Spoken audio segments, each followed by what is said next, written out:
welcome everybody. DreadLore. We're playing a game tonight. DreadLore's the Red Writ. The Red Writ. The Red Writ. I would like to say that this is episode 19 of our podcast, and I would love to also say thank you, Bill, Andrea, Daniel, Drizzle, and Ken for being in this, as well as score by all lowercase letters and Mr. Interrupt. Special thanks to our Patreon, which we just kind of went by really fast. Patreon members. You can find us on patreon.com/DreadLore. Tim Roberts, Daniel Hulker, and Nostalgic are our supporters and lifelines and stuff. Special thanks to Couch Fire Media, where we get some art media production, and Trois-Riblé Productions for all of the content and all of the yummy, fun, exciting those guys things that happens. This is DreadLore's The Red Writ. I was thinking about kicking those guys' ass. Terrible people. Jeez. Trois-Riblé. They suck. Cool. They suck bad. Doing all kinds of stuff with that. They're the worst. All right. Anyway, hey everybody. Hi. What's going on? Let's introduce ourselves. Start with Hulker. My name is Daniel, and I play the character of Tony Czerniak. Tony Czerniak is currently a border guard, probably not for much longer. And also in his past life was an aspiring priest. He likes to read books, yeah? Likes to read books, lots of books, especially ones in Latin. Especially ones that inspire others, let's say. Right. It just happened to not be necromantic in nature. And those two. How about Drizzle? I'm Drizzle. I play Simon Vincent. He is a hard-boiled detective who now is friends with a vampire group. We don't like to call them vampires, really. They're creatures, okay? Oh, they are sewer dwellers. I'll call them sewer dwellers.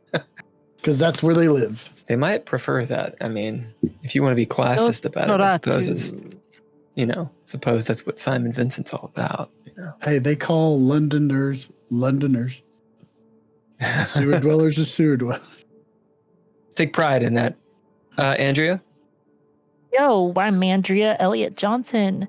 I play Leah Mizrahi, who is a former IDF soldier turned mom turned murderer. Yeah, mass murder, no big deal. It's fine. But, maybe she's having a crisis of conscience. Who knows? We'll see how that goes. Yeah, it sounds like she is. She has a daughter, yeah? Yeah. Mariah Mizrahi, who is, she's definitely pretty on top of things for a 13-year-old. Though she clearly is starting to be traumatized by all the terrible things that are happening. Yeah, what could go wrong? It's fine. Probably 13 fine, going right? on 35. I like how every single time. I like how every single time you escalate, it's like, oh yeah, the trauma, of course. Right, the trauma. Ages every single time. Jeez. Yeah, and Ken is aging her photo. I don't know if you guys have noticed. The photo has changed a little bit here and there. She's not the same girl as she were. No. Ken. My name is Ken. I apparently get fifth billing as Nord Zetterberg. Billing under NPCs is never good.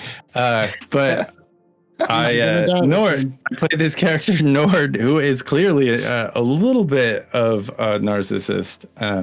Some would say a drug addict and a journalist. No. And he is currently a kidnapper. So whatever you want to call it, and a murder. Well, I wouldn't say really murderer. Yeah. No, Yeah. he's but certainly assisted. He's more of like a Assisted. murder red. So could you call him a narcissist? Oh, Narcissist. Yes, definitely. He is a narcissist. Lord. That plays to his ego for sure. Listen, it's not fifth billing. It's I just know that you're doing all the fancy stuff, and you know, So many fancies. it's gonna be the contract. I go first. There's I'm only first. one fancy. Yeah, it's true. There's only one fancy. Truth. Yeah. The fancy diner. But you guys have not. You've forsaken the fancy diner. It seems. Does anybody Eunice? remember? Yeah, I was gonna say, but then you said I was It's gonna. fine. My bad. All those people in that building are probably fine. It's Anybody okay. remember Eunice? Yeah, She's anybody missing us remember at this point. Fine. Yeah, you guys remember Rebecca Foster? Remember that one chick that Oh yeah. Nord hit it and quit? I think she I quit. did kind of him. forget It about her wasn't- actually. It wasn't that he quit her. I think she was upset because he kind of, he was gone in the middle morning. of the night. Yeah. He was gone in the morning. But I mean, I think that's the Busy life. definition of hitting it and quitting. Maybe. I'm pretty sure. I was going to get back to it. But Point. But There's a point. she did give Nord crabs, so Yeah, truth. I But mean, technically, not Nord didn't know that. yeah, not until she said it out loud Yeah, she did. to him. She did say that. So that's kind of a mean thing to do. I mean, if she knew before, you just don't do that. You Well- got to clean your stuff. In the in truth, she didn't. And then during that session, someone said she did, and I just kind of went with it because it was funny. It's very possible that she got the crabs from Nord, but he's going to blame I mean, her maybe. on it. Yeah. Well, that's what happens. That's what happens. So speaking of, wow, that's a recap. Let's talk a little tiny bit about this game, what this game is we're playing. So it's DreadLore. DreadLore is a game system, and this campaign is the Red Writ. The Red Writ. The Red Writ. It's in 1982 Detroit. Think of it like a little Monster Hunter game. The players are seeing some wacky stuff out of the blue, and it seems that there's different factions that are after each other, and these guys are smack dab in the middle of it. Last, we left our group of intrepid investigators. They were in a sewer being attacked by what Drizzle is calling vampires, which are totally vampires. Beneath, they were in the Prohibition tunnels between this jazz club called the Blue Note, secretly. The actual name is called the Hideaway. Between the jazz club and the river, and a specific place called Belle Island, where they think some occultist stuff is going on, and these guys are trying to stop whatever that is. They think the bad guy is a woman named Lady Callie. There's a group of secret Illuminati detectives that wear blue gloves, 2x2 hands of blue. If you get the reference, you get a pip. And last game, they ran back up into the jazz club to stop this jazz singer's set, a woman named Levi. Nord specifically was under the impression, very convinced that Levi had a siren song. She was going to somehow entrance everyone and cause a ritual to go down. And so he basically beat her up and kidnapped her. Then Leah... He didn't beat her up. Yeah, she's roughed up. Then Leah set the building on fire. So that's where we are. Lots of people stampeding each other because it's packed to the brim. They're all in questionable clothing, occultist robes and such. There was blood everywhere. Definitely something going down. And the building's on fire. The group has escaped out the back, jumped in the U-Haul, we'll call it. And may have omitted the body, the bleeding body on the stage. Yeah, there was a bleeding body on the stage. Fine. Cheers. You guys get into this. What is it called? It's not a U-Haul. It's just a truck. It's a delivery truck. Delivery truck. Thank you. Sometimes box it's truck. easier. It's a box truck. And you're in this little alley. I don't know who's driving, but if you've ever tried to back one of those things up, it's hard. Meanwhile, the building is catching fire. This is the second building structure fire you all have caused within the last 2 hours or so. Close. That's true. So that is where we're going to start. If you want to roll it, Ken, if you have any intro you need to do. No, I think one of the issues that we have is that I can't do playback on on the intro in this moment. Okay. We'll fix that. We'll fix it in time. Next time. Next time. You guys might notice. Go on. We'll fix it in post. You guys might notice that our technology is slowly but surely upgrading. Ken's camera is sexified. Holker's audio is quite different, and my camera is slightly better. Cheers. Andrea has on ears, and Drizzle has a shitload of weapons in the back. Mm. Yes, let's be real. Cat ears are always an improvement. So. Agreed. All right, that's where we were, and now we'll start. Normally, I have a little bit of a buffer here, but that's okay. Any questions? Anything to add before we go into it? Yeah, I have something to add. Oh, yeah. Who's our sponsor?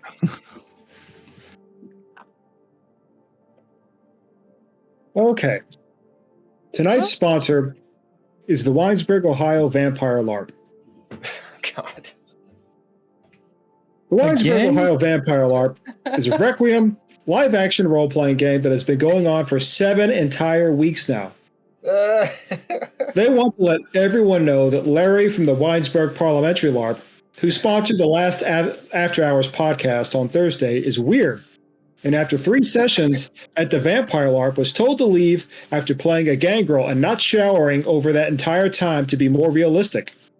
Larry wasted no time in putting himself Prime Minister at his Parliamentary LARP, and some of the players at that LARP left soon after realizing that none of them would ever be Chancellor of the Exchequer. The Winesburg, Ohio Vampire LARP is way better, and the location has heating in the winter along with a couch.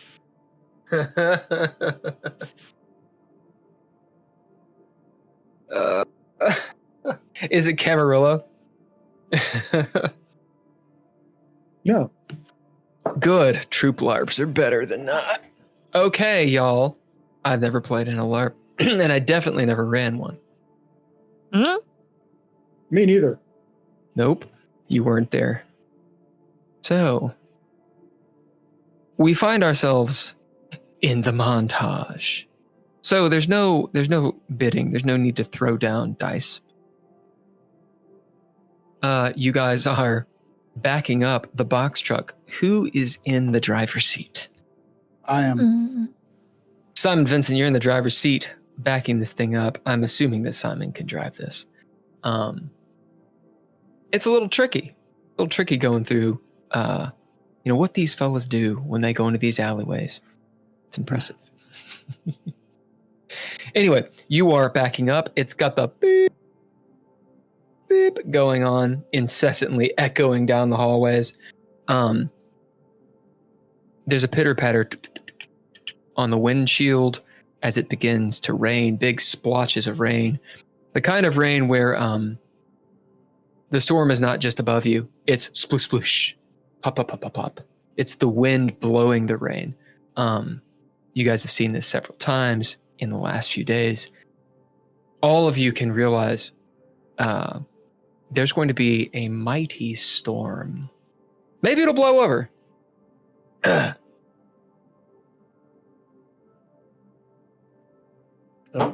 Maybe not.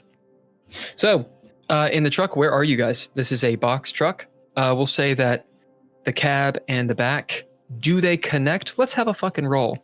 We'll say Simon, do you want them to connect or not? I would say no.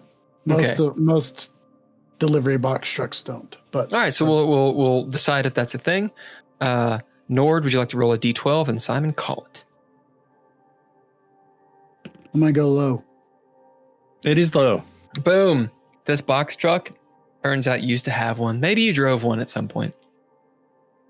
So you know exactly how it works. And yeah, where are you all in the truck? You can be in the back. You could be on the hood. You can be wherever you want. Can I spend a pip to say this is one of those box trucks that has a access door on the side? To the back? Yeah. Yeah, Okay. absolutely. So Leah's just you're like sort of leaning up against the wall by the door. Okay, so you're actually in the box truck. the back part of it. Yeah. You're not in the cab itself. Okay. Mm. Yeah, we'll say that Mariah is back there with you. Where are the rest? Mariah was in the cab with me. Oh, is she? Okay, then Last time she's riding bitch with you. Next to you. Where are the rest of you? I would imagine Nord is with his victim, his kidnapping victim. Oh no. Yeah, you in the back? In the back. Don't say it He's like got- that. He's got her drugged up. Yeah. What did you drug her with? Oh, you forget me a lot, right? Forget me a lot. I mean, so she's not gonna be able to like place us. I mean, we kind of went full on Cosby last episode. So. But in a completely in a completely altruistic way. We were doing it for her own good. We were doing it for her own good and the lives of all the people in there. I mean, Trigger warning. You see, kids. Oh, God. All right, I'm going to go get some bourbon for this one. I'll be right back. That's probably a good idea. I really am going to get some bourbon here in a second because we're going hard in the paint. Before that, though, when is the next ad, Drizzle? 23 minutes. Oh, God. All right, we can make that long. It runs before that, but Oh, good. You can always run it, too. You could run like a minute ad. Anyway, where are you, Holker? Your character's name is Tony. Tony is probably in the back. Okay, so here's the better question. Actually, all right, you guys have already answered. Simon, you and Mariah are up front in the cab. In the back of the truck, you can hear everyone else kind of talking or shuffling around as you back this bitch up. Everyone else in the back of this truck. So I don't know if you've ever stood in a moving vehicle. It's really hard to keep your balance. What is in the back of this truck? Let's go around to describe it. We'll start with Andrea. There's going to be a handful of boxes that they didn't have time to offload before we interrupted the proceedings. Okay. Yeah, there'll be a handful of boxes. There'll be kitchen goods, so like some vegetables, and there'll be a squat box. It's made of wood. It looks just like a big crate, except it's completely sealed. Has a big old padlock on it. Looking at it, it looks like it's hermetically sealed. And it's kind of cool to the touch. Holker, what else is back here?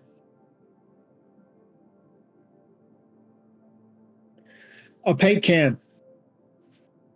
Like a big one? No, I mean one that you just kind of carry up by yourself. Yeah, we'll say that it's black paint can. Yeah. Nord. Hopefully some rope and maybe Now,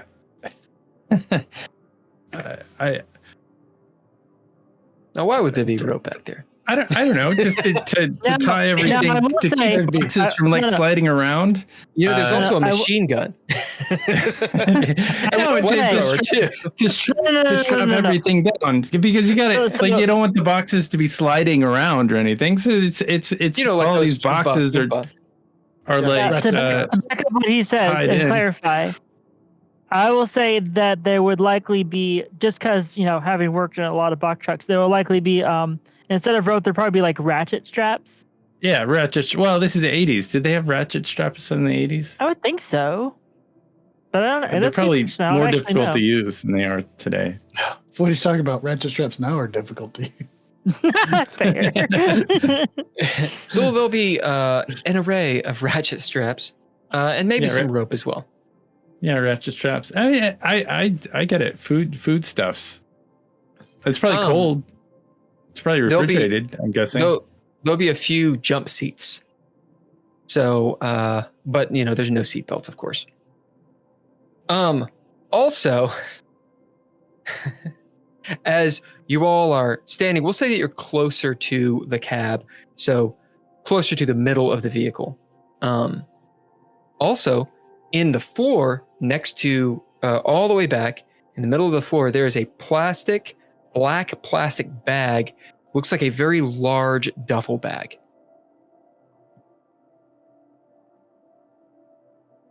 Cool. Okay. Action is on Simon and Mariah. What y'all doing? We are in the montage presently. Mariah, buckle up. We're gonna head on to the island. We're going to the Be island? prepared. Yeah, you can have a little if you want to be able to talk. No. Slide thing. I'll have it open. We're headed to the island. That seems to be where these other cars are going as well. We need to get there and come up with a plan.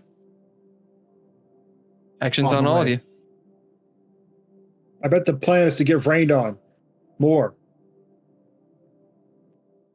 I think Border guard at its best, right there. I think Nord is doing his best to calm down. Probably a very frantic and concerned jazz singer. You notice that Levi has sat down in one of the jump seats. She is a little bit bruised up from being, manhandled out the door. She's got this heavy lidded look to her. Her hair's all wild and messed up and kind of like in her face a little bit. She's actually very quiet, as though she has been drugged. And she's, every so often she'll kind of look around at you all, but her eyes are not really focusing. Sure. And does the Forget Me Lot have properties to like a truth serum-esque thing, or do you think that if I kind of did a little mild interrogation with her, that would be appropriate? Well, you should look up Forget Me Lot in the DreadLore core book. I think it just makes you forget, but you guys talk amongst yourselves and I'll look at that. Yeah. Leah will actually go over to the bag, having sort of noticed it, but not worried about it when we were in the, leaving. She'll go over to the bag and try to open it up and see what's in it. Yeah, you go over there and you see that it has a long zipper. It's a really large duffel. Maybe 6-7 feet in length. Wow. Yeah, that's a big one. Yeah. What are the rest of you doing, Tony, as this is happening? I'm gonna go check and see if my flashlight still works. I have a feeling I'm gonna need it. Yeah. Yeah. Does it have batteries? Yes. It works. Yeah. Hey, why is it? Do you all ever notice that the bad weather just keeps following us around?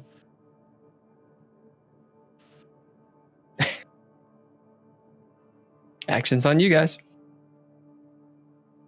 No one else? Oh, I guess it's just me. Mariah, you hear her small voice from the front. Yeah, no joke. It's raining again. You can hear the pounding of the rain on the shell of this thing, and you guys are inside. It's almost like an echo chamber. You find that when you talk, you actually have to almost yell to hear each other. In the cab, it's not nearly as bad. Leah, you open up the bag, and you see a pair of legs. Do you keep on opening the bag? Leah will actually, at this point, you'll see her sort of close her eyes and take a deep breath, and then just sort of open it and then zip it the rest away open. As Nord, you're sitting there talking maybe to Levi, you notice that she looks over and her eyes kind of get big for a second, as perhaps your gaze follows. And Tony, as you turn around and see Leah unzip this bag, it has actually several things in it. It looks like these metal rods with some sort of equipment that's been disassembled. It looks industrial in nature, and on top of them is the presumably dead and or sleeping body of a young woman. Leah, she looks dead as a doornail. Where'd you get that, Leah? It was already in here. Leah will. Is she's on her stomach or? Yeah, she's on her stomach. She is clothed, early 1980s wear. So it'll be like stockings that come up, like big socks, and I don't know, like a skirt of some sort and a jumper. That equipment looks like some of it looks like we could actually use it as a weapon if we had to. That's not really my concern at the moment. Leah will turn her over, and so she's on her back. You see how she died. Her throat is very, very cut. Does it look like a clean cut or? Mm-hmm. Looks like a clean cut. Her eyes are open. There's actually not a lot of damage at all on her body, save for the very noticeable wrong on her neck. Leah will close her eyes and say, well, at least it was a clean cut, and it should have been a quick death. You do. She looks like she's about maybe 20 years old. It's kind of hard to place. She could be a little bit younger. Leah will search through her pockets or anything to see if she has any kind of identification. As Leo, you're starting to search through her pockets, you will find some stuff. What are the rest of you doing? Talking to Levi. Look, we better find a good place to park this. We better be sure that we can lock it. Levi. Oh, yeah. Wow. Yeah, honey. We just barely made it. They were rioting. Why were they rioting? Where do you want us to drop you off? Where do you want us to take you? Where are you supposed to be right now? I don't know rightfully where I am. I was supposed to be on stage. She looks at you kind of dreamily. The bar caught on fire, and there was a mob. They were trampling over each other. Just everybody was losing their mind. She looks confused. Like she's not following what you're saying. Yeah. All right. What is that young lady? Is she sleeping? Yeah, she's not feeling too well right now. Well, think about where you want to go, and we'll drop you off. Where were you going after the? Don't be sleeping, young child. I'm about to go on. Where do you usually go after you sing? What do you do after? She kind of like looks at you. The green room. And then we usually stay quite late at the Blue Note. Was this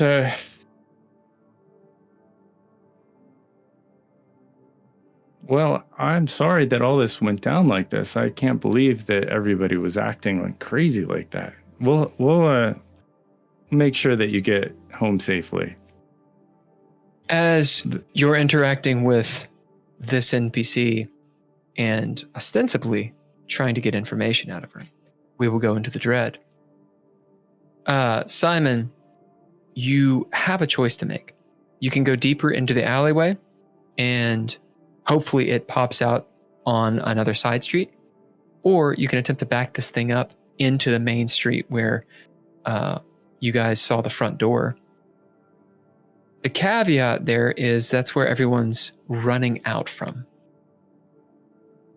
Can I spend a narrative point to say that there is a going forward, there's a way out? There is. You can do that. Okay. As you go forward, you just do like a 3-point turn and you start going forward. It's a bit of an annoying alleyway, and there's maybe a moment where it's quite tight. You're blocking the mirrors and such, and Mariah's hanging out her head, trying to help you. But lo and behold, you see a car or two zoom, zoom, go across, and you realize there is an out. Okay. Actions on you all. Once we get out of the alleyway and Mariah's done helping me, Mariah, open up that glove compartment and see if there's anything in there that could be worthwhile. All right. As she goes for it, it's locked. Well, now's a good time to test out your skills. Ooh. Do you want to go on? It's like the bigger locks, but with it being smaller, you have the pins are a little closer together. Do you want to bid Mariah to do this? I would prefer she threw down. Okay. Well, just because I want to. I want to see your skills. Kind of. Leah, will you roll a d10? And Holker. Give me a second. Let me find what her stoof is. Holker, will you roll me a d8? D8, coming right up. Coming right up. Is that successes or is that the number? You're muted. You're muted forever. 4. Okay. Oh, wait. Is that successes or the Sorry, die? just the die. Just the die. Okay. Yeah. One success. All right. As Simon, you see Mariah deftly pop this thing open. As she looks disappointed, she kind of looks over at you sidelong, very similar to her picture, and says, "That was really easy." And she smiles as she pops it open. You see a couple things. Ding, ding. It makes the sound that all glove compartments do when you let them drop. Couple things. A few papers, a gun, clank, clank, clank, clambers out onto the floor. And this is one of those large, box van glove compartments. So like you could fit like, a small dog in there or a human head. And it's a human head. As a human head, decapitated, kind of off to the side. Let's roll a high or low. We'll say Leah. That's the face you should be making. That's the face the head's making. Roll a d12, and Simon, you can call high or low to see if Mariah is looking or not. Let's go with low. 2. So yes, it was low. As Simon, you see this human head looking at you. Mariah's looking at you, though, not the head. As it all falls down, and she goes, "Yeah, why would they make these locks so much don't easier?" Worry, there's nothing in there, and I'll reach over and slam it real quick. What do you bid? I will bid resilient. As you do, You close the glove compartment, gunk, gunk, and the head kind of sticks a little bit, and you boom, boom, da-ding. Yeah. Mariah, however, she's crawled up on top of your back as you're leaned over, and she's looking out the window both ways, just continuing to help. We clear? BB? Yeah. She turns around, All right. not seeing this, although the gun is in the floorboard. Yeah. As we pull out, I'll pull out slowly onto the street and be like, Mariah, Yeah. pick up that gun and be careful with it and tell me if it's loaded. You remember I know how do to it? use a gun. Okay. Do you know who my mom is? As Yeah, she goes to pick up this 9mm looking gun in the back. Actions on you guys. I was still searching that woman's pockets. As you look through, you do find her billfold, or it'll be like a little. It won't be a billfold. What am I thinking? Be a little purse. A clutch or something. A clutch. Yeah. Cool. Nord is some doing money. everything he can to just make her feel as comfortable as possible. What do you bid to do that, Nord? It's whatever I can do to make her think that I'm on her side. So I'm trying to make an ally out of her. Mm. So I'm gonna say we are gonna just do. Oh shit! I didn't. I printed out a new character sheet and. Oh, you did. And all of the uses aren't there, and so I know I've used something, and I don't want to use the same thing twice because you can't do that. Oh. I'm gonna bid my addict ability to just kind of talk her through comfortably this trip that she's on. Yeah, talk her through the high. It's like, I don't know what they were doing in there, but you're safe now, and we're gonna get you home.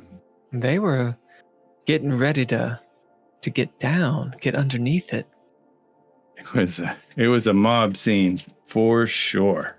Well, of course it was, honey. I mean, if I don't sing, they go wild. Is it like that every night? You don't? Oh, no. Only special occasions. Yeah? I don't like to go every night. It's too hard on the soul. Well, I'm serious Ages about ya. I'm serious about getting you a record produced. I think you've got the voice of an angel. You were singing to me earlier, and it was just amazing. She smiles up at you.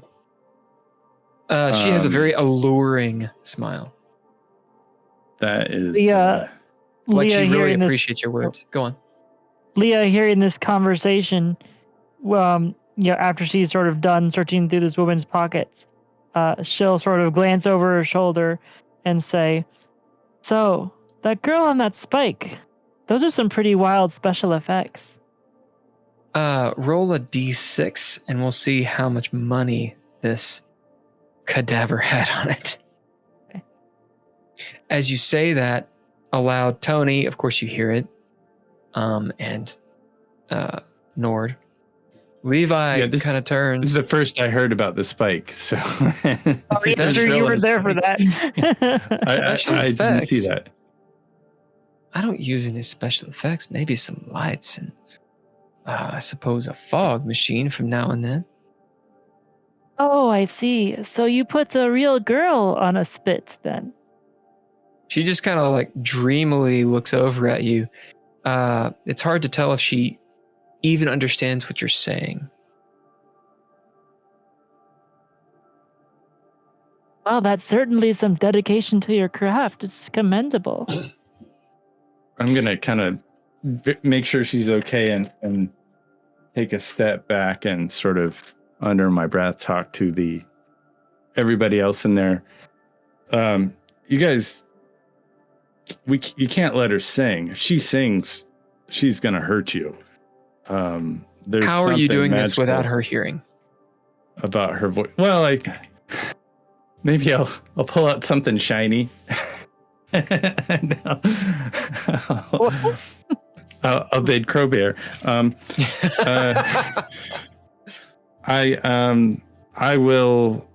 I'll just kind of like get her to lay back and kind of rest. She's in a fog, so I'm not super worried about her being able to hear me. It's just a low voice. It's a loud truck. It's raining. So I mean, I'm just gonna leave her alone for a second on that side of the back, and kind of get everyone together, and then move forward and kind of say like, she can't sing. She will fuck you up. We'll look. And there was a dead person on the stage. What's going on there? Leah will sort of ignore your question for a second after you say that you can't let her sing, and look down at the corpse for a second and say, "Well, we could just give her a similar treatment to this one." I don't think Tony, that's necessary. Leah, and Nord, you're all standing in a semicircle with your backs to Levi. You can still see her. Peripheral vision and whatnot. At your feet is a dead woman, eyes closed, in a big rucksack with all this hardware. Thunderous rain is coming down. The truck has started moving. Simon, you're going towards Belle Island.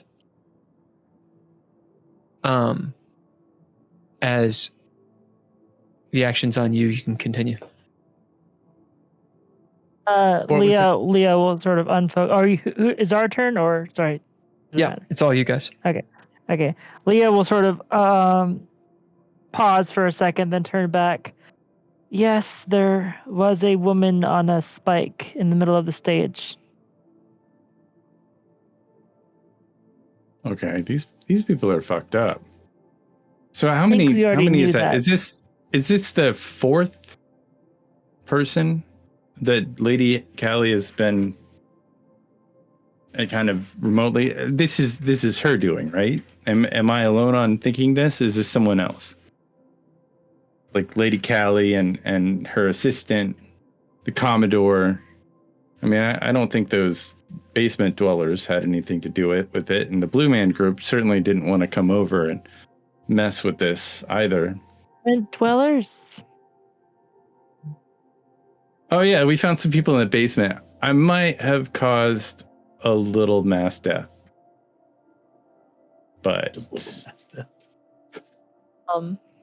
But it wasn't like they were good people. I mean, if no, the basement dwellers are fine. We only killed one. We only killed one of the basement dwellers. No,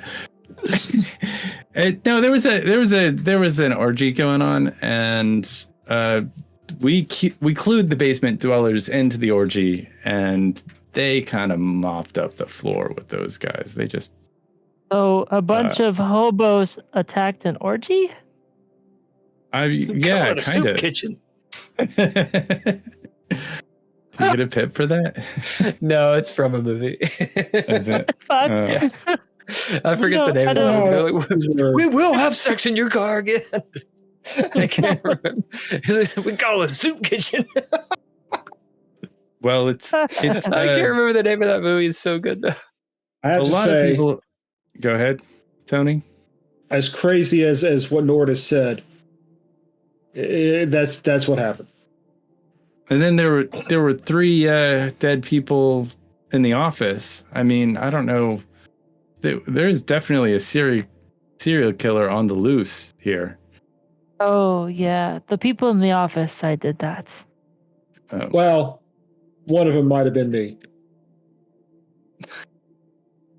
Well, we got blood on our hands tonight. I don't know if we're the good guys or not at this point. By the way, Leah, I thank you for what you did in the room. That. What should we do with this girl? I don't think we should kill her. I don't think any of these people are bad. I think they're just on drugs. I mean, yes, I drugged this one, But I think all the other ones are on some kind of drug. Maybe there's a drug in the water or something. I'll give you a pip for that. That's pretty good. I think that's a far too easy explanation. Leah will actually turn and walk over towards Levi and sort of kneel on the ground in front of. Well, she'll kneel on the ground in front of her and grab her hands. You do.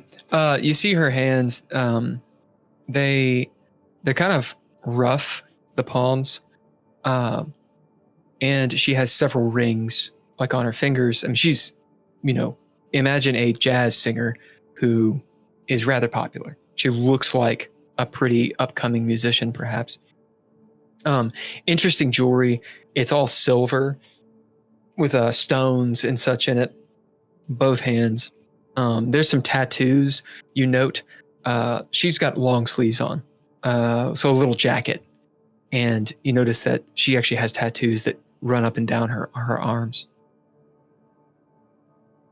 Leah will sort of squeeze her hands to get her attention focused back on her, and Leah will look at her and say, "Why did you all have that one girl on stage killed?" Levi, you take her hand and, she involuntarily squeezes your hand, or reflexively, I should say. She looks down at you. Her head is, leaning back against the cushion of this jump seat. Almost looking down her nose. Her eyes look sleepy like a cat. She doesn't seem to understand what you're saying. Or if she does, she's not having much of a reaction to it. Do you bid anything or... Yeah, I will bid. What do I have left? I will bid Masad for this one. Okay. How is that going to apply for this one? Well, because part of the training was being like an interrogator. So, like, understanding how to manipulate people into giving you the answers that you want. So would you say, what is the technique you're actually pulling here? I'm being far more direct than probably she would expect at this point. Kind of like throwing her off. Yeah. Yeah. But also being direct in a strangely compassionate way that makes no sense for the situation. Sure. Throw down. Hulker, will you roll me a d12? And Nord, will you roll me a d10? Let's see. For this one, I'm going to go... Okay, I was going to say, for this one, I'm going to go with wits, I think? Yep. So that is... I'm going to re-roll. Because that is currently no successes, so... I'm going to use expression and fabrication for this. Well, that's one success. So remember, there's degrees of success and failure. One success, she dreamily looks at you. She says, squeezing your hand, her hand is warm, but almost like in cocoon. You can feel like a life energy to her. There's a vitality to this woman. You can sense on some level, however Leah would do it. Maybe because since you bid massage, you're able to size her up by these reactions and touching her. You can tell Levi has an incredibly strong will. And for a moment, there's the question of, did she even know the look she gives you? Now, you bid Masad. She could be lying. Now, this is not necessarily, let me do a caveat really quick, or an aside. This is not necessarily saying she's lying. It's not necessarily the time to pull out a laser sword and decapitate her. Okay? Just saying. It's not what I'm saying here. You can do that. You can do that. She's not on a spaceship. Just saying. Just because she might be lying doesn't mean she is. There are different. There's degrees. There's a range. There's a degree here of what that situation is and what this situation is. And this is a little bit lower in impact. You see Nord? Okay, I pull out my laser sword. I fucking cut her in half, man. Sorry. I think if Leah attacked her in this moment, Nord would stop. Good to know. Leah, what I'm trying to get at is she could be that good, since you bid Mossad, this could all be an act. However, what your gut would tell you with one success, it's not. She's drugged, she's feeling good, and you keep on saying this thing about a woman being killed on stage, and it's like it's not getting to her what you're saying. Like it's like when someone is, you expect them to be speaking Spanish but they're speaking English, and you're like, wait, what but they're literally speaking English, and your brain's just not on the same wavelength. That's what it's coming off at, as she says, well, I have lots of musicians that help me, and ever so often there's one of the dancers that comes up. I think we had a couple tonight.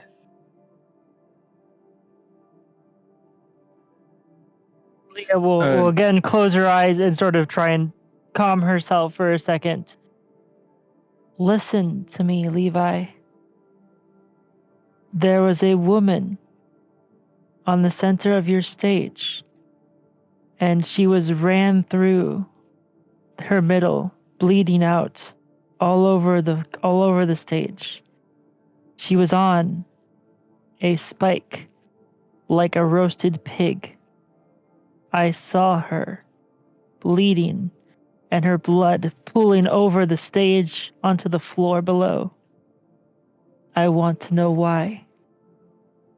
Leah, as you describe the scene and remember it vividly, flashes of it flash in your mind. You see the woman's face, woman in her mid-20s perhaps. She actually looks familiar. Perhaps you've seen her like when you've gone to the gym. Pretty sure you have. Young industry worker, bartending, that kind of stuff. She looks at you in this image. Make a sanity roll. As thunder peal shakes the sky, up front, Simon, are you moving fast? You driving fast, or are you No. casually? Yeah, I would be doing the speed limit. Also knowing that there are people in the back and that it's hard to stay standing in a box truck. What are you going to bid to keep things casual and so they can actually stand up and not have much of a problem doing so? I'm going to bid streets. As you're taking, go on. Oh, just streets, because I know the streets around here. I can judge the driving the vehicle and hopefully miss potholes and that sort of stuff. You notice the little digital clock on this newfangled box truck. It's got a cassette tape. It's new. It clicks to midnight. Mariah looks over at you. Why aren't we going faster? Don't we have to speed up? We don't want to knock them down back there. It's hard to stand up on a moving vehicle. Oh. rain's picked up. You're not driving too terribly fast, so you can still see, but it's coming pretty straight down. Several cars out. You see their headlights, of course, in the rain. Nighttime, it's midnight. As you're going down the main road of the Jefferson Corridor. You turn and you're heading directly towards the abandoned marina. You'll probably get to it. You can gauge, since you bid streets, within 5 minutes, maybe 10, depending on how you drive. Okay, I'm gonna bop.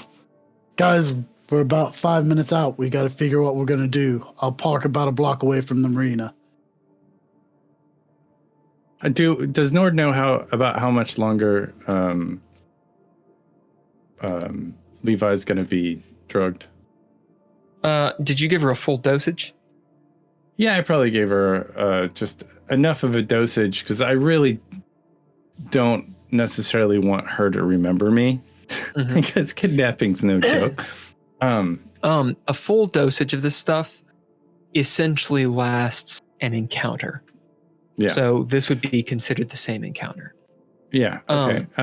Tony, is there a place we can drop this woman around here? Maybe in between here and the marina where she'll be safe. Maybe a place with not too many people. Say just a few people. Like, do you have a friend you can maybe who doesn't have a car? I think if we think about this like chess, this is maybe, I don't know, a bishop or something. Well, getting her off the board. I don't think of a bishop in chess. I think of a bishop as my former boss. But that said, look, I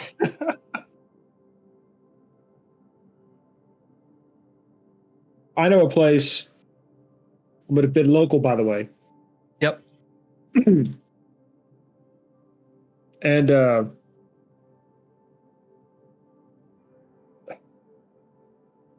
there's a place.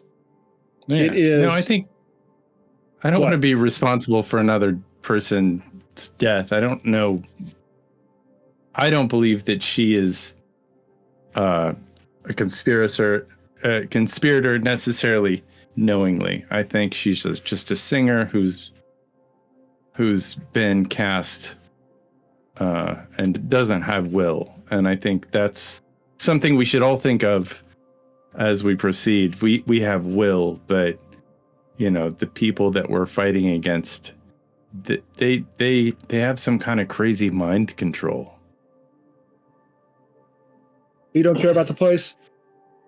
No, I do care about I don't like. Yeah, as far as I'm concerned, if it's some divey little apartment of a guy who doesn't have a car or a phone, that would be perfect. Just get her off the board. Yeah, I do. I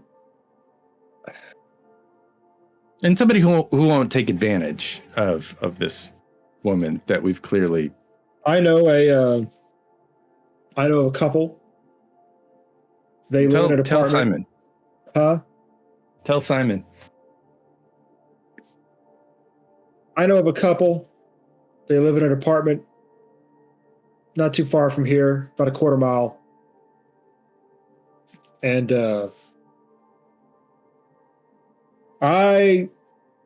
they were coming back from Windsor one day, and I could have made their lives way worse. But I didn't. Feeling very forgiving. I let them through, and I looked the other way, and they said they owed me big. Perfect. Leah, what did you get for your sanity? I didn't see you. I got 2 successes.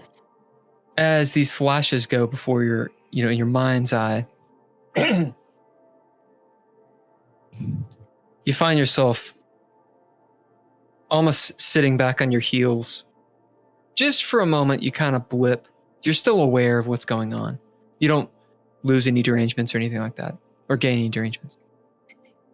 but the eyes were haunting. She was alive. In a great deal of pain, but at the same time, ecstasy. And as you kind of come to, shaking it off, you see Levi looking at you, heavily lidded eyes. There's a smile playing on her lips, just barely. She's musing over you. You might interpret it as something nefarious. You could also interpret it as she seems older than you. It's hard to place her age, but maybe she likes you, as in like she's doting on you a little bit. A weird kind of kindness and accepting nature she has. As you still have her hand, and she's holding onto yours with some strength. Are you all right, honey?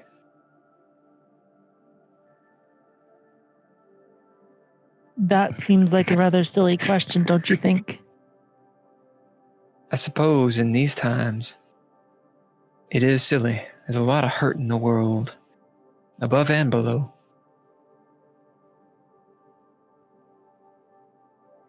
It seems to me that the people you're working for are causing quite a lot of it. She actually kind of chuckles. People can be misguided. As you notice, Leah, in the time that you've been talking to Levi, Tony and Nord are still, they've moved over to where the body is and are talking with their backs turned as you all turn and can see each other. Simon takes a turn. It's the main turn towards the marina. Got about 5 minutes before you get there. Well, I'll head to where Tony was telling me. Okay. Action's on you guys. What do you do? I'll go back and sit with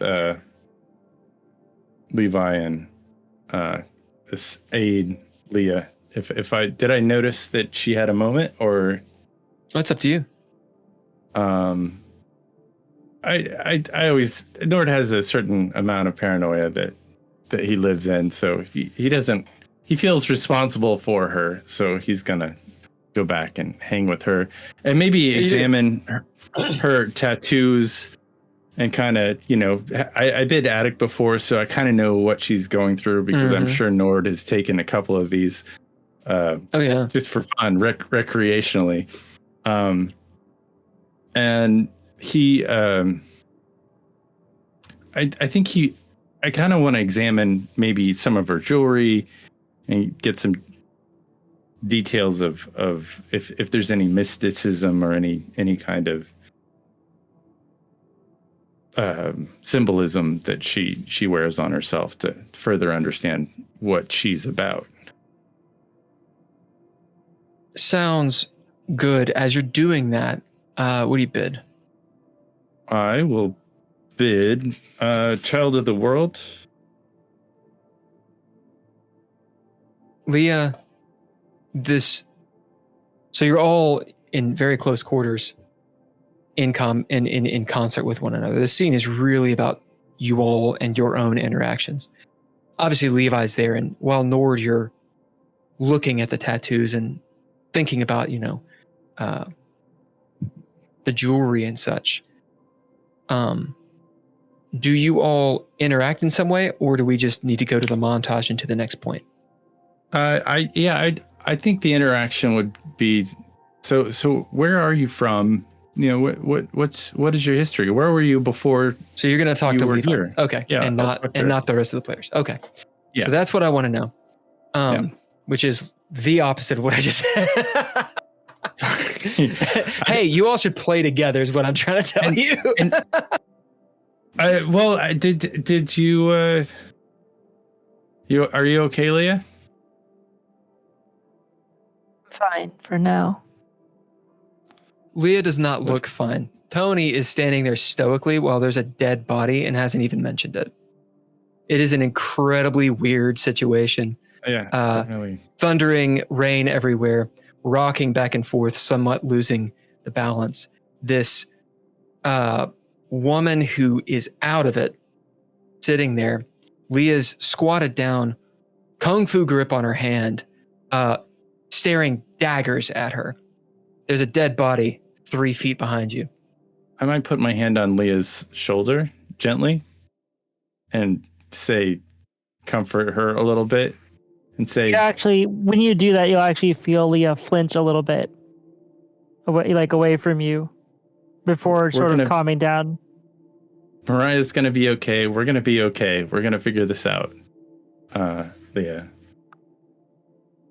When you say that, Leah will actually stand up a bit, still holding Levi's hands, and looking her dead in the eyes. And this time, Leah will actually squeeze Levi's hands a little too hard, not like trying to break the woman's hands or anything, but she'll say to her, "I'll stop Lady Callie.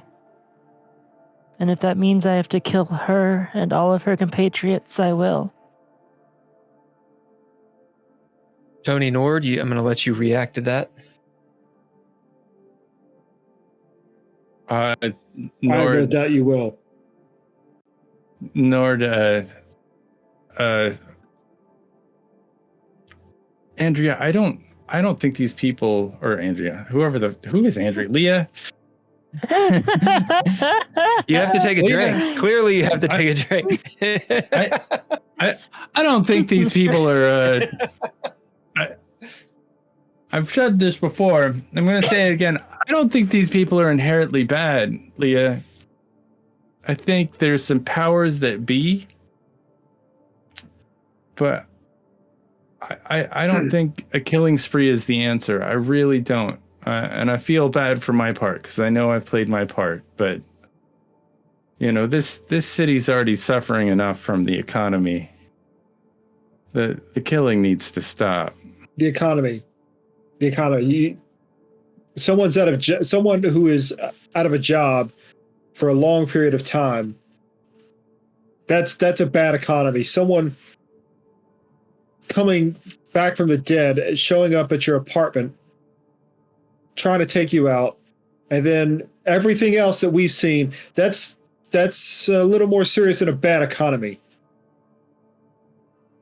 I think that there's so much misery in this town that it's letting forces that are beyond our ability or knowledge step in and take control.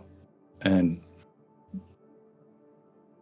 I don't believe that Levi is evil, just as much as I don't believe that a lot of the people that we've run across that have done evil things to us. I don't believe Marcus is evil. I believe that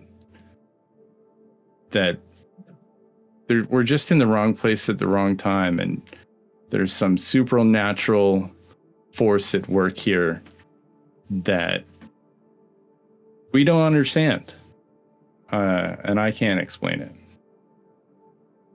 Look, Nord, these people, from what you told me, have at the very least killed my husband and are planning to kill my daughter.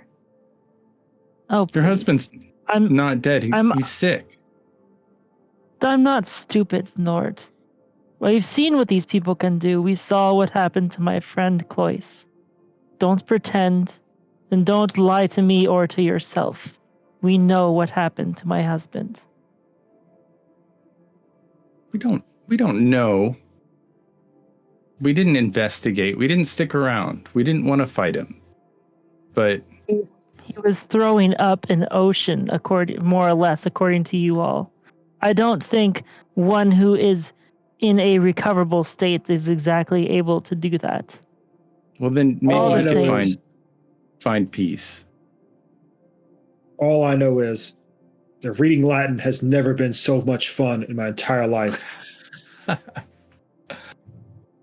It's exciting, Simon. Anyway, I'm done with these people doing this. I'm not letting them hurt my daughter. Well, I think we should focus on Lady Callie. I think she's the one that's causing the trouble. I think And that is what I said, is it not? Yeah. I don't know. Look at us. I really don't know. Look at us. We're in this truck, surrounded by 4 walls. Right? I see the first wall with an exit, a couple more walls with a window, and I just want to look at the 4th wall and I'd say, like and subscribe to the DreadLore podcast. And join us on Thursday at 7 p.m. Eastern Standard for our Kiki Gamer podcast. Yeah, who knows will host or who will be there? It really is all up in the air at this point. So it's like an entirely different podcast where we talk about entirely different things. And sometimes DreadLore. Sometimes. Did I get any did I glean anything off of her? Okay. As the Chuck's brakes squeak, Simon, as you get to the address that Tony gave you, you can go down this main alley. It's filled with potholes and, filled with water. It's gravel. Chain link fences all around. You're in the docks section. So it's warehouses and double wides and this kind of stuff. A lot of them are abandoned. This part of town is, as Nord has told you, and as what you well know, half the places are abandoned, half of it's squatters. There's crime, but it's not the worst part of town. It's just definitely not the nicest. It smells like a fisherman's wharf. You get gusts of it here and there. Tony, we're here. This is where your friends live? Oh yeah. Let me knock on the door. Well, I'm gonna stay here with BB in the truck. I'll take Levi and follow Tony. Nord, as you're looking at Levi's jewelry, you notice it's immaculate. Silver work. It's all silver, kind of has, like some dark patina in it here and there. Weird different jewels. You bid what as you looked at this? Child of the World? Child of the World, basically. It's just like he's been around the world and knows all these different stuffs about different things and stuffs. Yeah, go ahead and throw down. To know all the bits and pieces, it's pretty high threshold. But you'll get some various information, obviously from just looking at it. Can I use my camera? Take a picture of it? Yeah. Yeah, sure. So as Nord, you pull out a camera and take the flash. Yeah. Yeah, I guess I didn't say. There'll be a couple lights on in the back here. Otherwise, you're just in the dark the whole time. Yeah, sure. Yeah, without a flash. I'll just bid the camera for an additional. Leah, as you squeeze Levi's hands rather hard, she squeezes back. It's like when you give someone the good old Kentucky handshake and you match their strength. She easily matches your strength. As you look at her eyes, there's a moment of, huh? And same dreamy look. Nord. We're talking about... Oh, go ahead. I got an 11, so that's 4 successes. Oh, 11 would be 2 successes. Yeah, so, but I mean, I got 4 successes total. Oh, I see, total. Yeah. And you got an 11 on a die? Yeah, is that flare? That's flare, baby. Yep, 10 up is flare. Cool. With 4 successes, you see she's got a lot of jewelry on. There's a couple silver bands on maybe the pinkies, ring fingers. They have scribbled writing on them. kind of hard to see what the writing is. They look very old. It could just be designs. There's a larger ring that you note it has this black opal. Perhaps it's an onyx. You're not sure what kind of stone it is necessarily. Looks real, looks expensive. And it's in the teeth. The clasp is a drake's teeth. So it's this ring where the drake is coming up like jaws and clamping down on this big black stone. There's one with, it's a snake, or perhaps it's a dragon's head. Maybe with 4 successes, perhaps it's something older. As it clues in your mind, it's a leviathan. And it has green eyes, emeralds in the eyes. And it's, as you look at it, it's incredibly ornate. The leviathan's head comes around, and the band itself is its body. As you see, it's wrapped almost like a Mobius strip. There's one smaller one. It's sort of these twisted brambles, kind of reminds you of seaweed or pine, something or another. And the one that seems rather interesting, it's on the thumb. At first glance, it looks like silver that's made to look like a cord of rope wound around itself. But as you investigate it with 4 successes, you see it's actually not rope at all. It's silver that it's tens of spears that are wrapped around intricately, and they have like little spearheads all around. The spearheads are strange too. They're almost like polearm looking. Very odd piece of jewelry. As for her tattoos, unless you actually remove her coat, you can't really see them. You can't see but you can see the beginnings of them. She has 2 large bands on her wrists, almost like a genie might have. They're large and sort of a black green. On her ebony skin, the black is kind of a dark green, and they're rather thick. You see, just underneath the clothes, ornate writing that moves up, or perhaps it's like almost like a wallpapery design that moves up. Nord's mind, being completely not sick, might wonder, how far down do the dots go? He's probably wondering. Yeah, no, I'm sure it goes all the way. Just picturing it in my mind for sure. She has some earrings and stuff too, and a couple anything piercings. seem like I'm gonna.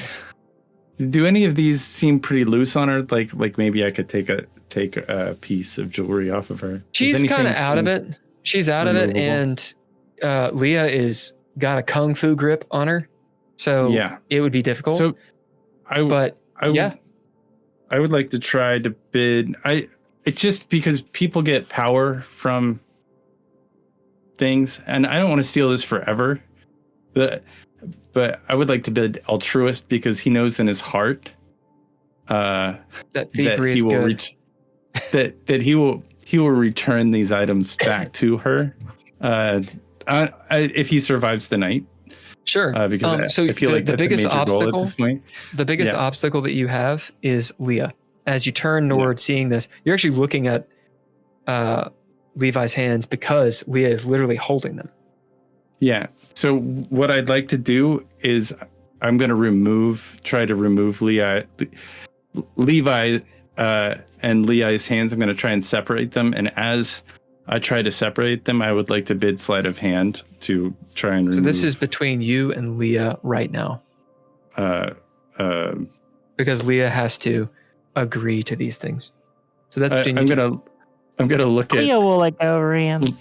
Leah knowingly, but just kind of like use Leah's pulling it off, like pulling back, kind of, because Leah knows Nord. I would presume, and so I'm kind of. This is hoping all that, meta stuff. We don't give a shit. What happens in game between you two?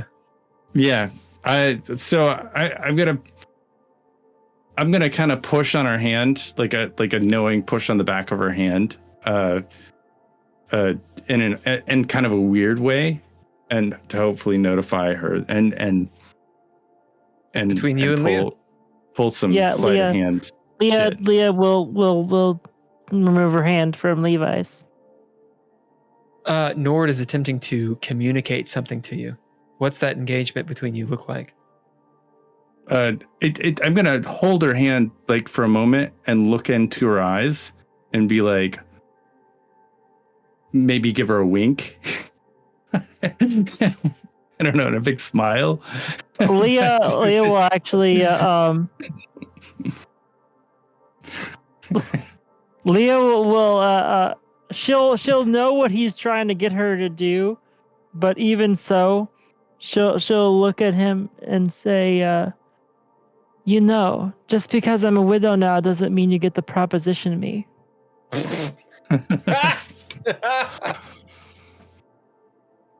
Anyway, she'll let go of Levi's hands and walk back over to the corpse. You do. Tony's standing right there next to the corpse, looking at it. Can I throw down? I drop this on the way to the island. That sounds so wrong. Yeah, maybe. Give her a burial at sea or something, I guess. Anyway, Leah will actually start looking through the bag at what the equipment The clutch. is. Oh, the bag itself. Yeah, go ahead and throw it down, Nord. With sleight of hand. It is 2 successes. Two just thrown successes. down. As you remove, she is kind of still under the influence of some like forget me a lot. something. All right. Nord, roll me a d6. A D6. It's a 5. You note the jewelry's rather. It fits on her hands. Yeah. But bidding sleight of hand and being rather good at this, and Leah using the situation to your advantage, you're able to wriggle free one of the rings. It is specifically the silver band that had some indistinct writing on it, just because it's so old and patinaed and worn down. As you wriggle that one off. And he's just gonna pocket it, not look at it or anything. Yep. Leah, you go over to the bag. You're looking in there. Looks like a bunch of heavy pieces of metal, few bits and pieces. What are you doing with this? Also, there's a dead body lying on it. Well, I had moved her out of the bag and onto her back. Oh, I see. So you kind of rolled her. Sure.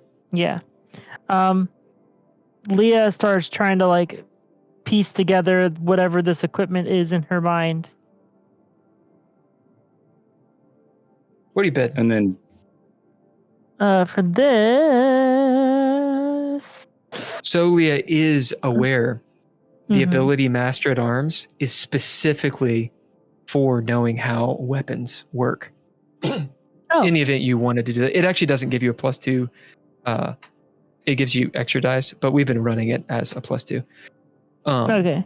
The main thing, though, is you can still do that because that's how we've been playing it. But what it does is it means that Leah knows tons and tons and tons of martial weapons. Okay. So I will go ahead and just bid. Can I just bid that ability? Yep. As opposed to, okay. Then I will So you bid bid that it as a ability. trait. We wouldn't be activating the ability itself, though. Yeah, you bid Master at Arms as you're looking at this. Immediately, Leah, this is definitely a weapon. You're not entirely certain what, but as you pick up this hefty piece of blackened metal, you realize it's likely a gun of some sort. As you look through the the bag, you see like, little wing things and screws to assemble this, and it looks like an emplacement weapon. Simon, it's been a while. Action's on you. Are you guys going or what? Is this I'll hit again. Pop, pop, pop. I'll help. Tony's in there with me. Tony, help me get her out. All right. You guys tell me what you do. We're gonna carry her to Tony's friend's house, I think. As you lift up Levi, she says, "Woo, whoopsie daisy," and kind of like trips over the body. Open up the back door. Tons of rain all over. You're going to be immediately wet. Utterly drenched. I notice far down the way, good half mile, you can see because it's a straight street, the main road. Every so often, this far out, a car, like every few minutes. You guys are rather remote out here. The street lights, you can see them behind the curtain of rain. Thunder rolls. Action's on you all. Let's take her to your friend's house. All right, let's go. Come with me. I'm coming. I'm bringing her too.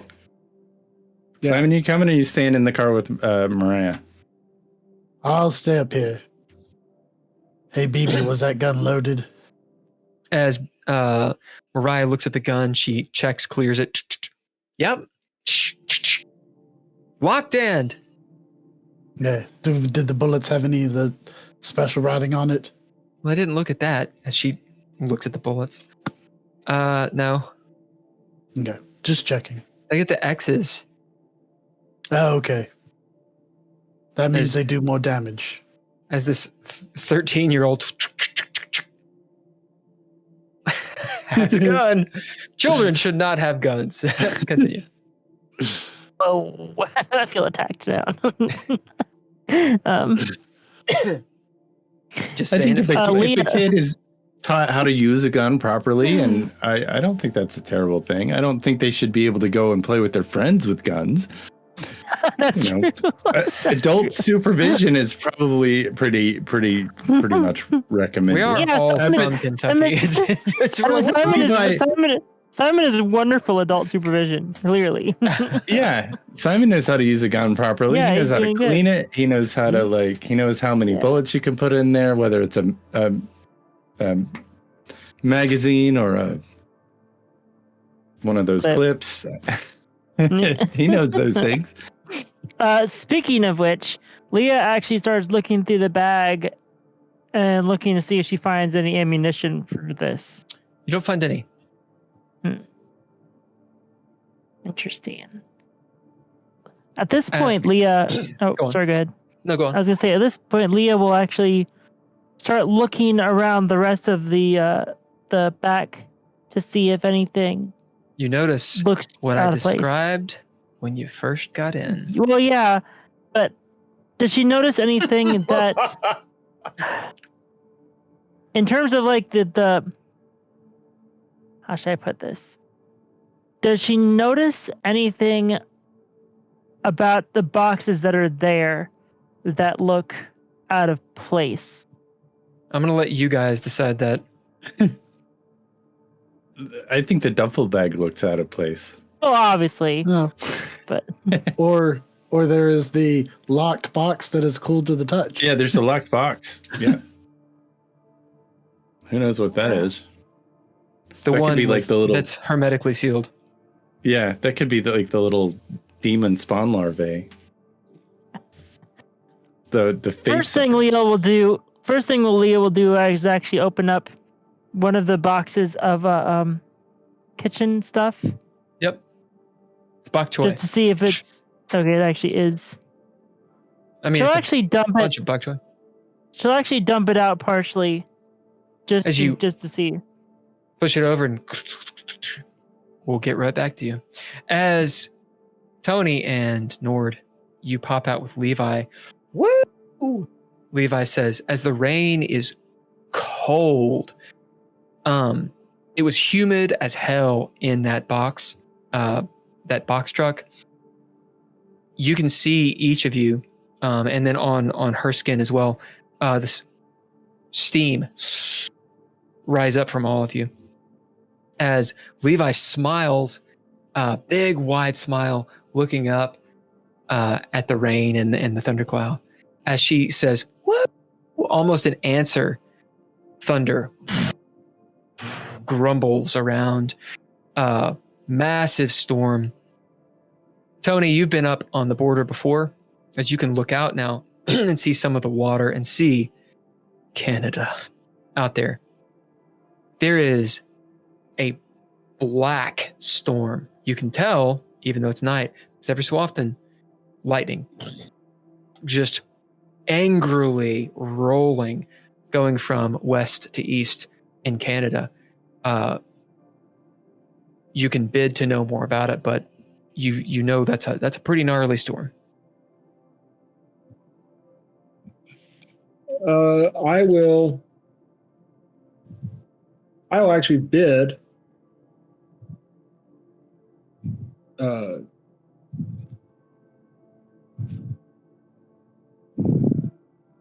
I'll bid seasoned. Bidding seasoned. No pun intended. There's likely hail and snow, perhaps a whiteout going on far to the north, several miles. It's rain here.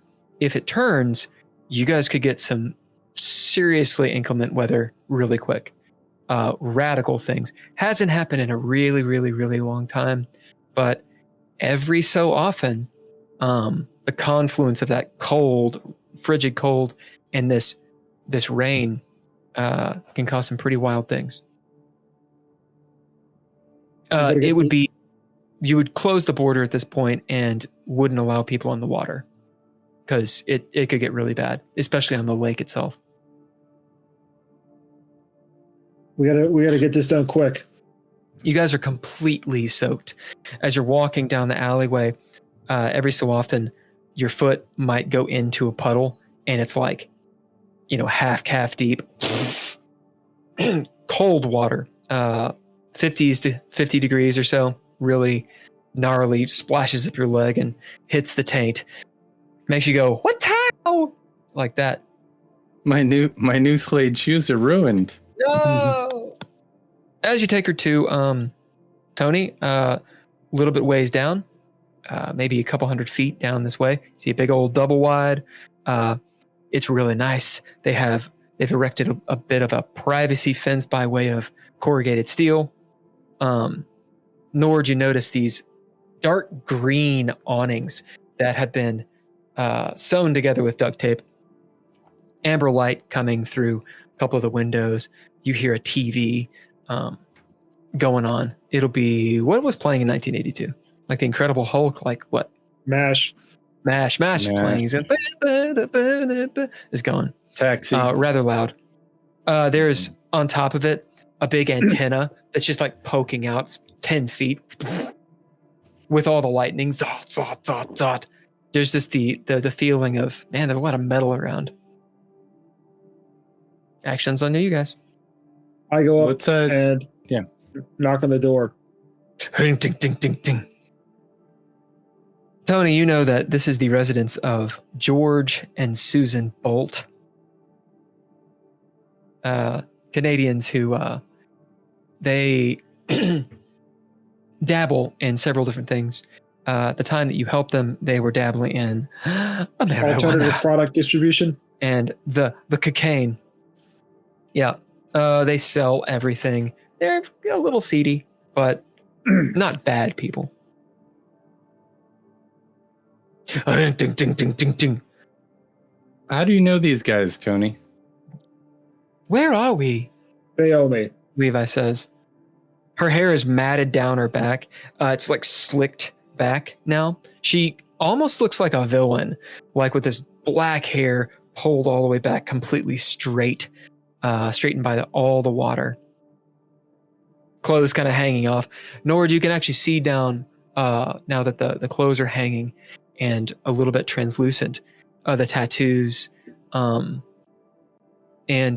they come up to like her neck and such. Nord, you'll also note, since you had been looking, she has a really gnarly, just the edge, this gnarly scar around her clavicle. You can't see the rest of it, but it's just the top of it. Every so often when she moves, just like intense, perhaps a car wreck or something, like a really bad one, life-threatening style. Where are we? How'd you get that scar? She's kind of winking, and her eyes are the makeup's just running off. We're in the rain. We're taking to a safe house. They were all after you. They were. How do you know these guys, Tony? They've been to my place of business before. Oh, come on, I'm trying to watch my MASH. Go away. Do. Suicide is pain. Houlihan, wait, get over here. What? I said Houlihan can wait. Ha! What do you bid?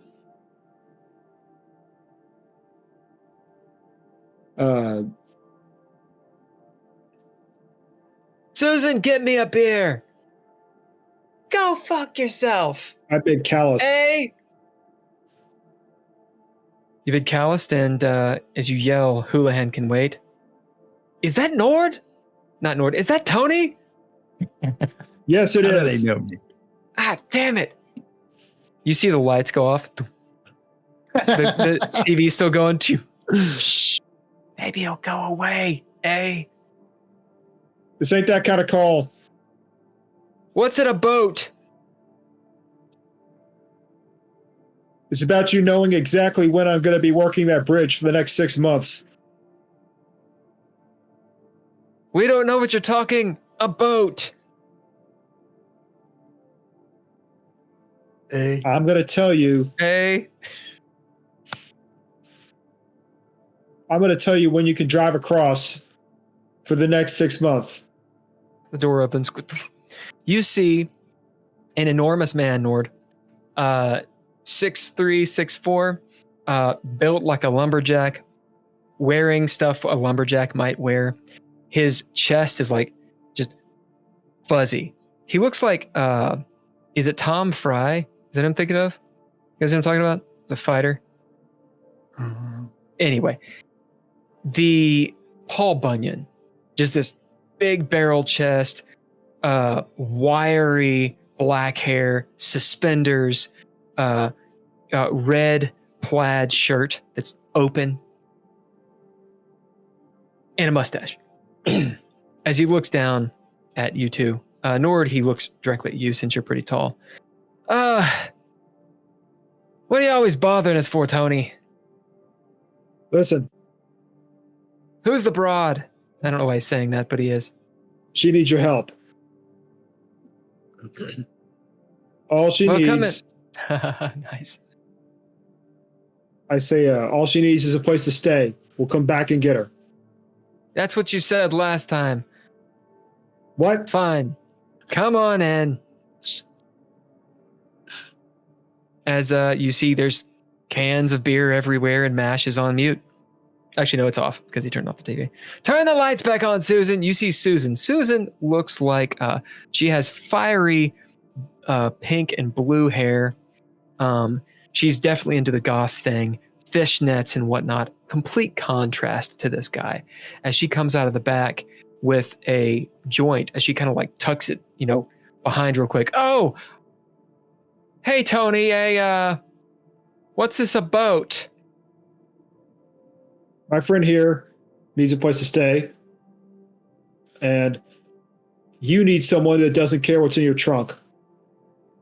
Who's this fella? What's in the trunk, Tony? Not our trunk. No, I mean, what's in their trunk? I mean, I think I smell weed. Do I smell weed? Can I buy some weed? Do you guys have weed? I pull out some money. Does anybody here have? Oh yeah, hon, some come weed, back some Come Coke back here. or something. Yeah, I'll As George George looks over. Susan, oh, you have money? Yeah, go in the back. As Look, I apologize for showing up unannounced, but you also show up to my place of business unannounced, and whatever. listen, as George sits down and hands you a beer, this is the land of the free, right? I mean, technically, none of us are allowed to be or should be here, right? I guess. Right? Yeah. Give me the beer. He gives you the beer. I start drinking it. You do. Nor you go in the back. Susan has an array of minor drugs. There's some cocaine. There's some weed.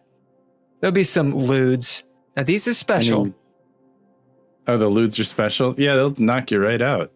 Yeah, I mean, well, they're running out. I'll take some lewds and some coke and. Now how much you got, hon? I got $50. Those lewds are quay. That'll give you that'll give you a little bit. You want just like a little variety pack? Yeah, a little variety pack would be nice. Okay, for $50, you're going to be able to get. How about you bid and throw down? I'm gonna bid because I'm clearly an opium addict. You have any opium? Leah, roll me a d12 and I'll bid opium. Call high or low. Call high or low. Hey kids, this is how buying drugs works. High. Because that's what I want. 6. What was it? It's a 6? So that is technically low, I believe. Low. Yeah, it's low. Yeah. And she says, we're all out. George smokes it all. Well, that sucks. That's what I really want. As you bid that, go ahead and throw down Nord. Oh, yeah. But okay. Throwing it, down in it. That is flair, and we don't get flair for just throwing down, right? Yeah, you do. We do. Anytime you throw down. That's 3. As you'll get, as she looks at what you're doing, you're like kind of scratching and you're like looking for that opium. Look, I don't have any opium, but all right, you're gonna have 2 of the lewds. She gives you a little dime bag of marijuana. Nice. It's not the greatest. It's from Canada. It's no opium. It's no opium. And as for the cocaine, I can give you a couple bumps and that's it. And it's like just 2 little snorts. Well, I will be back with more money when I have more money. If this is any good. Oh, it's good. The weed, though, Well, it's so I can go to sleep. Yeah. In the truck, Leah, they've been gone for 5, maybe 8 minutes. As you're trying to piece this thing together, Simon, Mariah's getting a little antsy. She's moving around, looking out the window, kind of moving, shifting her legs. Now, BB, we're keeping an eye out, okay? I know. Just, ugh. Have you I'm seen ready anything? to go. She holds up the gun. Well, since your mom taught you so well, why don't you tell me the different pieces of the gun? Oh, yeah, sure. As she starts taking it apart and is telling you far more than I know about guns. You see the clock is 12:15. Leah, you doing anything in there? Well, yeah, Leah, remember, had dumped over the box of bok choy. Ah, indeed. As you do. I did, in fact, forget. You see bok choy. And... All right, we need a chaos die for this. Tony, will you roll me a d6?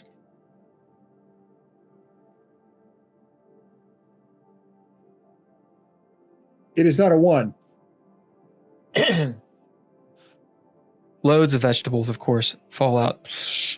A few other kinds of vegetables and such, which you're not interested in, carrots and whatnot. And then some meat rolls onto the floor. It's just like a chopped up rounds and with a bone in it and such. And then something strikes you, Leah. It's not refrigerated. It's in the bok choy. As you look down and see a foot and realize, among the other things, these are pieces of bodies. What the fuck is going on? I don't understand. This makes no sense. Leah will look back at the gun. What do they need a machine gun for? And what's with these? Why are they hiding bodies in them? Were they planning to feed the people to the guests? And what were they? I don't understand. And Leah will like literally just start dumping over all the boxes that are in the truck. You find lots of vegetables, some potatoes, and body parts. As you're now standing in a bloody mess everywhere, Mariah, hey mom.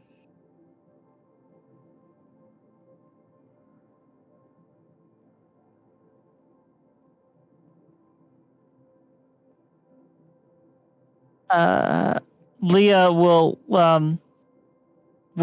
basically go up to the glass and just completely block her view as much as possible. What do you bid? For this one, I still have mom. I'm gonna bid mom.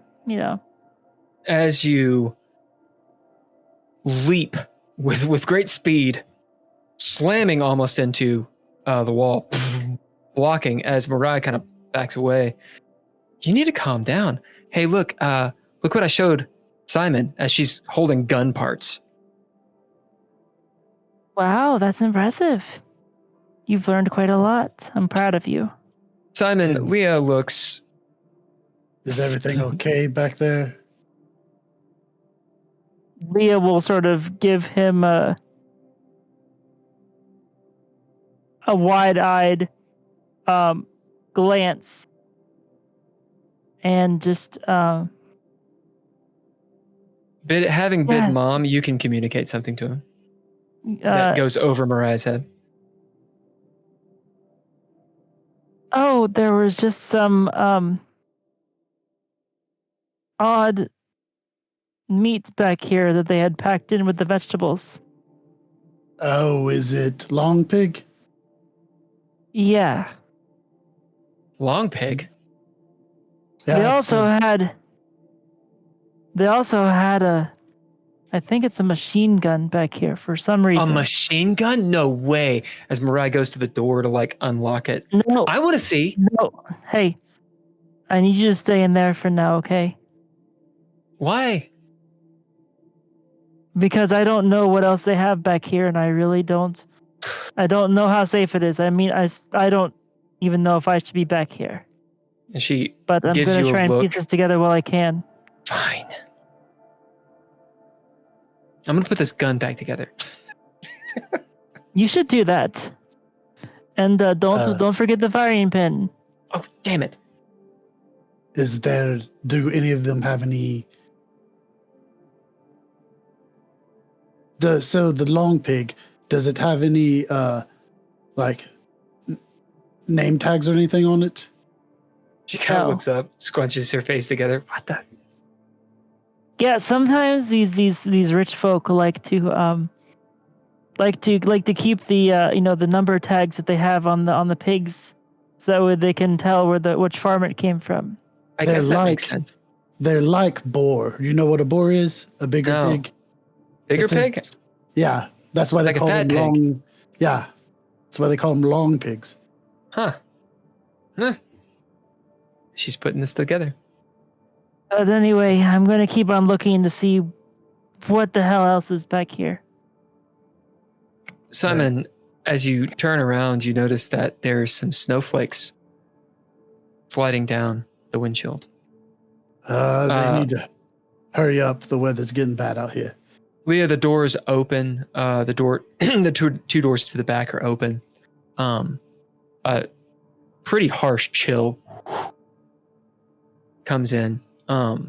Like that good 15, 20 degree weather. Oh, that's winter. Oh, yeah. In the I'll be feeling double that wide. right now. Nord, you've been given the droogs, and you're sitting there smoking a doobie with Susan. Yeah, well, anyway, Tony, he kind of let us off the hook that one time, and he kind of looked the other way. That's really cool. This girl we brought in, will you take care of her? And What do you mean take care of her? I just keep she's kind of on a bender. So I mean, I think you keep her smoking weed all night. Just keep her happy and Sure. I'll give her an extra $20. Okay. Just keep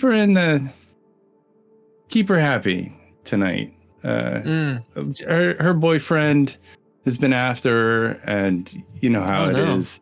Yeah. And so that is we just need to, get her mind off of things. It's just been too intense at home. So whatever you can do to just kind of keep her out of it, give her some space, give her a little peace of mind.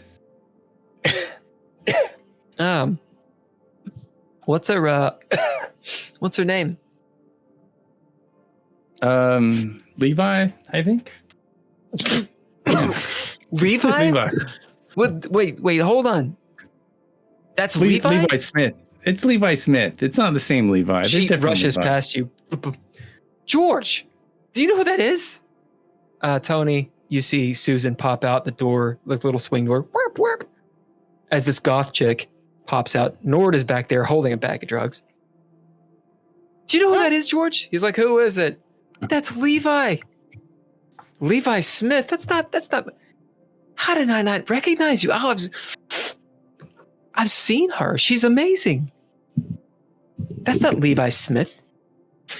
That's Levi Merck. Well, anyway, she's had a tough night. So Levi kind of looks over. As she looks a lot less stoned, but still her eyes are a little bit wide. And she's slicking back her hair and has a towel. She's wringing it out. I just got this done. Take care of her tonight. Tony, we should get out of here. Are you all leaving? Huh? Levi turns around. Are you all leaving? We just got the party started. We got some stuff to do. We just wanted to make sure you were in a safe place after the mob from earlier. I appreciate that. I don't remember a mob. Do you know what time it is? It's after midnight. It's about time we have to go. Look, you'll be safe here. Go on. I look at George and I say, when we get back, I'll give you a schedule. Nord looks at I think it's about 10:30. 10:30? There's no way, honey. It's 10:30. I was about to go on. I don't have a watch. Well, I think that's ended. The club was on fire when we left. So I missed my show. Yeah, I'm sorry. Well, I suppose every 1,000 years. Once in a blue moon, they say. Well, I suppose they won't hold it too much against me. Yeah, you just weren't in a good place for some reason, and we wanted to make sure you guys were safe. It looks like you're in good hands now. Well, thank you. guys She have a good accepts night. a beer and sits down. You got mash in this thing? As you guys leave the double wide. This is where we shall take a break. Break it up. Break it up. Break it up. You want to do a 9-minute break, and we'll come back at, what is it, 9:20? Number 9. Number 9. Sound good? Yep. Sure. All right. Yeah. So we'll be back in 9 minutes. So that would be 9:20. And by back in 9 minutes, we would like to thank you, Thank you. us members of DreadLore and the Red Writ The Red for Writ. participating in The part Red one Writ. of DreadLore's The Red Writ, a role-playing game that we play every Monday night at 7 p.m. EST, 7 on Twitch. Thanks, Cass, Bill, Andrea, Daniel, Drizzle, and Ken.